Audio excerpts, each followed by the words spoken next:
Ladies and gents, boys and girls, welcome to another exciting episode of Turbo's Topic of the Month. By now you should know who I am if you've been watching 857 Access, and if you don't, this is your host Turbo. But forget about that right now. Let's get to my guest, Big Chocolate. That's what's up, baby. Long Island celebrity, longtime friend. We're going to get into it, talking about R. Kelly. Yes, sir. Well, actually, young female molesting R. Kelly finally got acquitted of 14 counts of possession of child pornography. Fantastic. And I think some of the charges may have had to do with child molestation. I'm not really sure. Well, from what I understand, he made a tape with an underage female. Yes. And allegedly he peed on her. Yeah. And that's disgusting, but to each their own. To each their own thing, you know. But my whole thing is that should have been done with an adult. Yeah. Like everyone has their own sexual kinks or whatever. That's fine. But you do that with an adult. Right. You do that with not a child. Right. Not a child. Never a child. I thought that was I thought it was disgusting. You know, I would never really piss on anybody in any kind of instance. You know, not even a worse enemy. Maybe if it was the grave of someone who died and I didn't like them, I might piss on the grave. But that's a different story altogether. All right. But what did you think of the verdict? It kind of threw me for a loop. He was totally acquitted of everything. It's just kind of unfortunate. I mean, he didn't testify. She didn't show up. That didn't help at all. Yeah. That definitely didn't help. So R. Kelly is free to piss on America's daughters. No, it's messed up too. Because check this out. We had Michael Vick get convicted. Remember that? Yes. I think this summer he was convicted. He had the dead dogs that was on his property. Right. He was convicted, went to jail. That was great. We had Nick Belay, who was Hulk Hogan's son.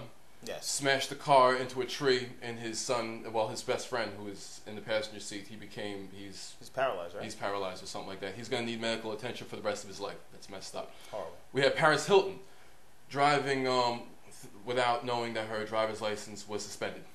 You know, we have that also. She was in jail for like about 45 days. So we were on a good streak with celebrities going to prison.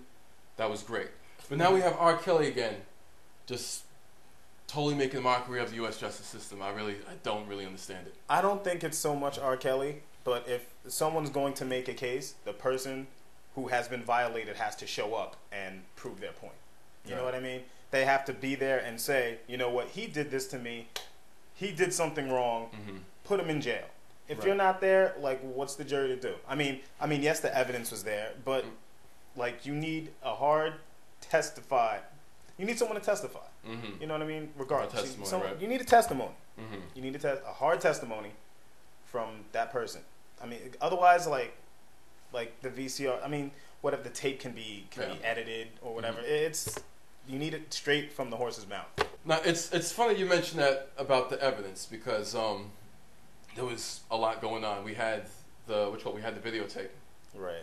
All the jurors were in agreement that it was R. Kelly. It was probably R. Kelly, most likely R. Kelly in the tape who was doing the deeds. You know, but they weren't positive that it was the girl, if it was her. But they knew, they did come to an agreement that she was underage. They didn't know if it was the exact alleged victim, but they knew that the girl who was in the video was underage. So who really gives a shit? If it was the girl. If you piss on someone who's young, you piss on somebody who's young. You know, they tried to say that maybe they took R. Kelly's head and put on somebody else's body or whatever like that. But the prosecution's expert that they brought in said that technology wouldn't be available for another 44 years. And even if it was available, you still would be able to tell it's a fake. Yeah, because they do that in movies now and it still looks fake. Exactly. But I just don't get it. I just don't get it. It's like, and also before, there was civil suits that were settled out of court where women allegedly said that they had sex with R. Kelly when they were underage. There was one woman who came forward and said R. Kelly paid for an abortion. You know, he was married to Aaliyah when she was 15. That's true. His own brother said that he was he was bribed for $50,000. They actually tried to pin it on him in 2002. It's like he did something. It's like Michael Jackson. All right, if you're molesting somebody twice for the same thing, or so many the same subject is coming up too many times, you're guilty of something. I'm sorry. It's just the way I see it, right? I just don't get it. Like, if so many people are coming forward, like, someone has to stop settling for the cash. I mean, I understand that's a hard thing to do. Stop settling for the cash out of court and get this man put in jail. Right. Why do people let this go on? You know what I mean? I think we have one problem right here. No more juries deciding the verdict for a high-profile case that involves a celebrity like this. No more.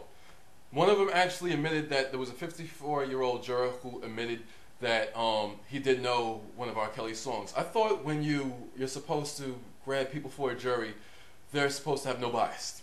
They're not supposed to know R. Kelly in this type of a case, know any of his songs or anything like that. You have a biased jury already who admits that he remembers I Believe I Can Fly or something like that. You know? So I would think that would have something to do with the verdict. These people, they're normal people. They get starstruck. Yeah. That's just pretty much the way it is. You know, and there's no way around it. No. You know, it's just like, you see Michael Jackson, oh God, I like Beat It. He's innocent. You know, it's just like you had juries, even with that case, you had jurors coming forward and said, I feel bad about the verdict. You know, I think maybe that he did do it. You have the kid's underwear, you know, like the maid walks in, sees the underwear on the floor while they're in the shower. I don't know what's going on. This is crazy. Man, this is crazy. But let me ask you, it's out of control, you know? Like, I don't know, but let me ask you the next question. What do you think would make a celebrity of Michael Jackson's status and R. Kelly's status make you go for someone who's underage? I personally don't really see it. I don't find underage, you know, women, you know, at least not minors, who are very attractive myself. It's not what I go for. Everyone has their own fetish, right? You know, but like even is it a challenge? But back in the day, like way back when, like older guys, like 18-year-olds would take these 13-year-old girls as wives. You know what I mean? I don't remember the exact culture, but I remember that. Oh, medieval times and stuff. In some countries, I think it's 14. And they do that. All right, yeah. And it's been done, but like I mean, now we've made laws against that stuff that has been done in the past. But maybe for some twisted grown old men, they just like to sneak in a young girl's room while the parents are asleep and maybe think they can get away with something, you know, right on the parents' watch. Maybe for a celebrity that still wants to excite them on some level, they need a challenge. I don't know. You think about that? I don't know. I mean, it's just weird because I don't see the appeal in messing around with someone who's underage. You know what I mean? I think going forward, I think R. Kelly and Michael Jackson are both going to get caught for trying to molest the same kid who's probably androgynous. Michael Jackson is probably thinking that it's going to be a little boy. R. Kelly's going to think it's going to be an underage girl, and they're both going to get caught red-handed.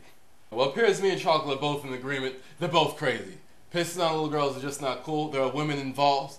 And the U.S., you know, we need to really do something about our justice system to make sure people like don't walk around doing this kind of garbage because it's messed up. Yeah, it's wrong. It's really fucked up. All right, well, that's children. What's wrong with you? That's it for our show, Turbo's Topic of the Month. I want to thank my guest, yes, sir, Big Chocolate, for coming through. Yes, sir. Absolutely.